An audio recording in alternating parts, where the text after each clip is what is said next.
I was a female CEO. I had a lot of female advisors. And I found that my male advisors, that my male investors were actually looking out for me more than my female advisors. Why is that? It's a competition thing. And I mean, you can look at anything that women are together. It's like, I need to be the alpha. Yeah. I want to be the top dog. You're saying women are more competitive and catty than guys are. Like if I saw Ruslan kill it, like he made a lot of money, I'd be, yo, what up, brother? Respect. But I'm not hating on the guy. No, but that comes with the territory in females? Yeah. Yes, very much so. Why is that? Especially if you're at that higher level, they don't want you to surpass them. And then from that point, they're demoted. And now you are the star. Wow. Yeah, they want to be the focus. Have you experienced that, Allie, by the way, since you've kind of been killing it, making a lot of money? Have you seen like women in your life? Obviously, it's like the nurse who worked with you ratted on you and snitched on you. I'm talking about full-on friends. Have you seen friends be like, fuck you now?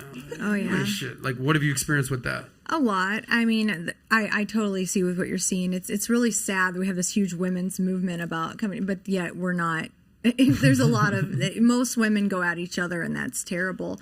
I've always been in the notion, like, someone else is doing well, it should make you say, what are you doing? Well, how do I do that? Well, make you want to drive harder, but unfortunately others will try to tear you down. I think that's good advice to our audience, by the way. Yes. And we can all kind of weigh it. Like, there's like, I remember watching, I'm not going to say names, I remember watching somebody and like they were doing something really good on social media, video, okay? And I remember like, this guy ain't all that. He's kind of a nerd. He kind of sucks. He ain't that cool. And I'm like, Adam, what are you doing? Yeah. You're like hating on this dude you don't even know because he's doing better than you.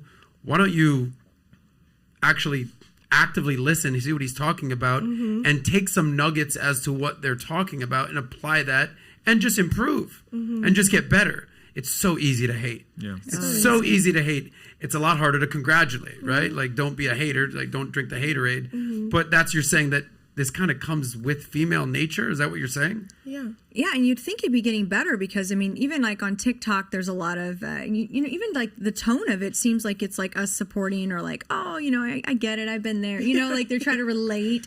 But for some reason, it's still very much embedded. Yeah. And it's like subtle disses, right? It's backhanded compliments. It's things that it's like, oh, I would have been there or whatever. Yeah. It's like, if I got that same exposure, then I would be in the same place as you are. Like, no, I worked my butt off for this, and that's why I'm in this position. And, and that's and that's female nature. But that goes with hypergamy and all that other stuff too. Yeah. You want the top of the top. And yeah, that's just how. So what's your ultimate advice to women? My ultimate advice is get married, have babies, don't put them in public schools. She's like pretty specific. I guess my question is, can you do both?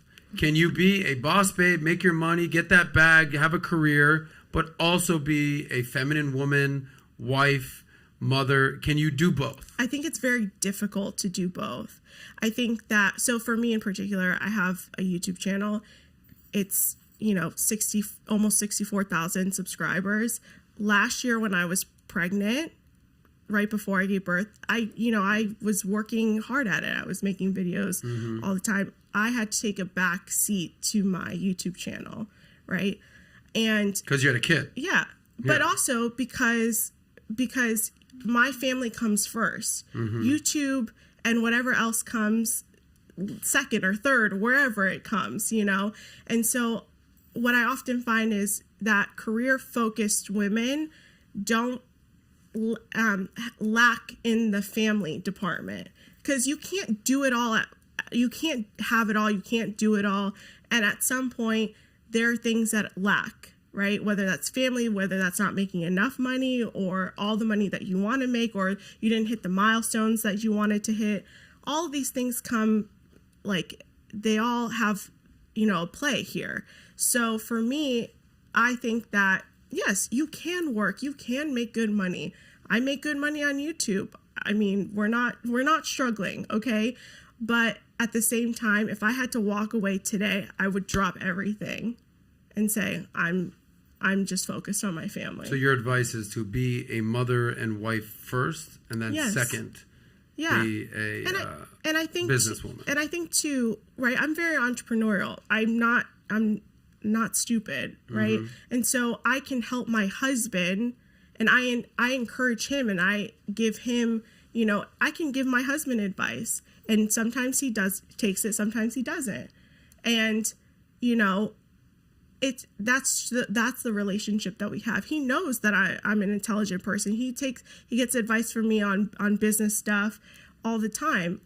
But at the end of the day, my family comes first. My relationship comes first. My relationship with God comes first. Then my husband. Then my child. And then everything else.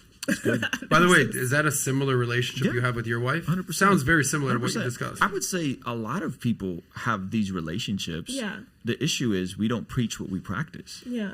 We know what she's describing as optimal for a human family to flourish. Like, we know that. Like, hey, it's ideal to have one parent at home. Hey, it's ideal not to send your kids away to a public school for 6 hours a day when it's only 2 hours of actual work. I know because my son gets homeschooled. Why am I sending him away to a bunch of strangers to be around him all day? Socialization, he gets that. He plays sports. He's fine, right? So I think if we're honest, a lot of people, regardless on political affiliation, on if they're woke or liberal or whatever, would say, oh, yeah, no, that makes sense. They've done studies on, I'm sure you know, Adam, they've done studies that dual income families net less than single income provider families. Because when you factor in the gas, when you factor in the dry cleaning, when you factor in childcare, eating out, you take home less money. The issue is our society knows, but they don't preach what they practice. And I think that's where I think we need more people to say that. By the way, you just brought up a very interesting point. You're saying that if there's one breadwinner and one, let's assume that's the man, without, feminists going crazy, and the woman stays at home, does more of the motherly, maternal, teacher, taking rearing, and the husband can focus on work, gaining resources, what have you, that family takes home more money. Nets more money versus having two cars, having more gas, having to be out of the house. You got to send your kids out of the house. Very interesting data right there. Yep. And it's been like that for a couple decades. Yeah. But women feel the need to get out of the house and work too. Because they don't want to be seen as like leave it to Beaver, stay at home, wear the apron and cooking all day. Well, that is the trope, right? And so feminists hate me because I went from being a boss babe to essentially being what they idealize, right? To being just a stay-at-home mom or just a stay-at-home wife. Like, look at what she's doing. She's feeding into the patriarchy and all this other crap that they like to say, when in fact my relationship is the most healthy it's ever been, right? My relationship with my family, my relationships in general altogether, I'm a less abrasive person to be around. And to me, my life and our life has increased, and my husband makes way more money than I would have made if I had continued doing what I did. They surveyed mothers who work, kids under 18. They found out that over 55% of mothers with kids under 18 would prefer to stay at home if given the option. 55%. And this was a pro-women's website. So that's kids under 18. Imagine if they surveyed mothers with kids under 10 who work. What percentage do you think that would be? It'd probably be through the roof. If given the opportunity, most women, at least 56%, the majority of under 18. So if you got kids under 10, under 5, I would venture it's probably in the 80s or 90s that women would prefer. I was almost hesitant to come back to YouTube because I wanted to spend every waking second with my daughter. She's 3 months old. I'm like, how can I take a little bit of my time to come back to YouTube? And it's you see it in the numbers, right? You look at the analytics. As a content creator, you're looking at the dip in your analytics. You're looking at the dip in your money. You're like, YouTube does a terrible job of telling you too, by the way. You don't put your dashboard up and it's like, you suck. Yeah. You're trash. You took a break. Because you took a break. Yeah, I took a almost 3.5 month break or 3 month break. and YouTube hated me. I went out of the algorithm, and you know how it is. Like, you want to stay relevant. You want to stay in the know. You want to get to the numbers that you guys see, right? And so, yeah, it sucks. But at the same time, would I trade that for my family? Absolutely not. So I have a question then, I guess, just to play like little devil's advocate. Sure. If with inflation, obviously, and things getting more expensive, if you were in any type of financial, like where you needed more income and your husband was at a job where that's where he gets paid, like there was not enough. He was capped. Would you think it falls on his responsibility to go find more money for our household, or would you feel compelled to want to help bring in that supplemental income? And I would bring in supplemental income, but working from home. Yeah. And less time spent. Like, if a part-time job is not, like, essentially YouTube is my part-time job, right? Yeah. So this is our fun money. And so he makes the bill pay money and I make fun money. And I think it's great. I think women that stay at home, right? The whole notion is like, oh, she's gonna get divorced, and then eventually, she's not gonna get anything and whatnot. Women learn skills. I know so many entrepreneurs that built their businesses from their home that raised Series A, Series B money. Okay. And so then they say, well, I'm not going to be the CEO. I'm just going to be on the board, right? Or I'm just going to sit the backstage because I don't want to be at the forefront of this company. I built it to this point, hand it off, still making so much money. I think the key in that is developing skills where you can trade results for money and not time for money. Exactly. Because I think we're conditioned to trade time for money, and there's a season for life where you have to do that. You're just starting in a new career. Yeah, of course. Right? You have to trade time for money. But I think ultimately, if you're trading results, a viral video, building a business,